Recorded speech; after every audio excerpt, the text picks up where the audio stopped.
तो दोस्तों नमस्कार, कैसे हैं आप लोग। मैं सुरेंद्र कुमार एक नई वीडियो के साथ आपके साथ हाजिर हूँ।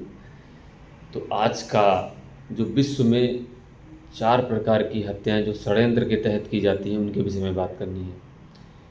मैंने इस पर काफ़ी रिसर्च किया हुआ है, तब हमें पता चला कि हत्याएं 4 प्रकार से लोगों की जाती हैं और वो समझ नहीं पाते हैं।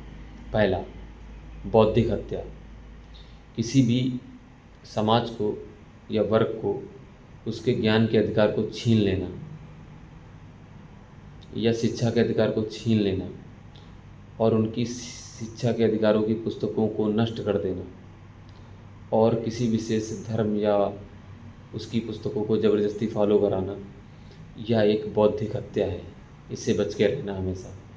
दूसरा, मानसिक हत्या।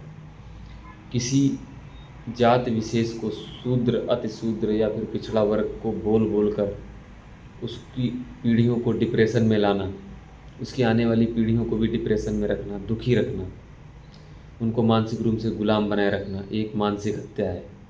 तीसरा, चारित्रिक हत्या। किसी भी अच्छे आदमी को एक समाज की भीड़ को इकट्ठा करना और उसके चरित्र पे दाग लगाना, उसको चारित्रिक रूप से उसकी हत्या करना और उसको गलत दिखाना, ये भी एक चारित्रिक हत्या है जो की जाती है, जो अच्छे लोगों के साथ, बहुत लोगों के साथ हुआ है, आपको बताने की ज़रूरत नहीं है। और चौथा चौथा जो है वो है शारीरिक हत्या। शारीरिक हत्या ये होती है कि किसी एक विशेष वर्ग द्वारा या फिर देश द्वारा, जिसके पास ताकत है, जो नरसंहार कर सकता है। आपने सुना होगा कि कहानियों में या किस्सों में या रियल में कि इतने लाखों लोगों की जनसंख्या को एक राजा की जनसंख्या ने मार दिया। या फिर किसी बलशाली देश, या अमेरिका ले लीजिए, कोई भी देश हो बलशाली, जो दूसरे देशों पे आक्रमण करके वहाँ के बच्चों, सैनिकों, खुद के बच्चों सैनिकों की हत्या करना। तो ये हमें शारीरिक हत्या शारीरिक रूप से कमज़ोर बनाती है और देश को कमज़ोर बनाती है। इससे भी बचना है। अब इन चारों का अगर निर्णय लें तो सबसे खतरनाक क्या है, वो है बौद्धिक हत्या। बौद्धिक हत्या इसलिए खतरनाक है कि सबसे पहले इसमें आपको ज्ञान का अधिकार छीना जाता है और आपकी जो ज्ञान की पुस्तकें हैं उन्हें नष्ट कर दिया जाता है। वो आप तक ना पहुंच पाएँ, आप उस लेवल तक पहुंच ही ना पाएँ, समझ ही ना पाएँ कि क्या होता है। शिक्षा एक ऐसा प्रमाण होती है जिससे ये पता चलता है कि लोगों ने पीछे क्या किया और लोग अभी तक क्या कर रहे हैं और इन सब को मिलाकर हम क्या नया कर सकते हैं। एक नई ऊर्जा, एक नई ज्ञान को जन्म देती हैं पुस्तकें। पुस्तकों में वही विश्लेषण होता है जो लोग लिख के गए हैं, जो समझ के गए हैं, जिन लोगों के पास अथाह ज्ञान रहा है। तो हम उन सभी चीज़ों के ज्ञान को अर्जित करके एक नई दिशा को ला सकते हैं। किसी भी दिशा में परिवर्तित कर सकते हैं, उसको अच्छी दिशा में परिवर्तित कर सकते हैं, बुरी दिशा में परिवर्तित कर सकते हैं।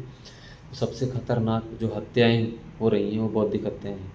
हमें ज्ञान के अधिकार से छीन लेना, शिक्षा के अधिकार से छीन लेना, किसी एक विशेष धार्मिक पुस्तक को बताना कि इसी को पढ़ना है, इसी के हिसाब से चलना है। तो उसके हिसाब से चलने से अच्छा है कि नए युग में आए, इस विज्ञान के युग में आए और उसको फॉलो करें। और दूसरा, मानसिक हत्या, कि लोगों को ये बताया जाए कि तुम ये कर ही नहीं सकते हो, तुम तो ये हमेशा किए हो और तुम नहीं कर सकते, तुम्हारे बच्चे नहीं कर सकते। तो ये दिमाग में एक बैठ जाता है कि हमारे बच्चे और हमारे लोग या हमारे बच्चे ये सब कहाँ करेंगे, ये वो कर ही नहीं पाएंगे। एक मानसिक गुलामी हो जाती है, ये भी बहुत खतरनाक है। और तीसरा, चरित्र।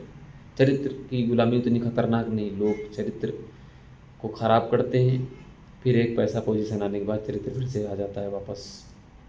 लेकिन चारित्रिक हत्या भी एक खतरनाक है और शारीरिक हत्या उतना मायने नहीं रखती। तो प्लीज़ आप लोग शिक्षा और मानसिक गुलामी से दूर रहकर, हटकर एक नए समाज का, एक नए विश्व की कल्पना करें, एक नए भारत की कल्पना करें। धन्यवाद दोस्तों। मैं सुरेंद्र कुमार अपनी बातों के साथ ये ख़त्म करता हूँ आज वीडियो। धन्यवाद।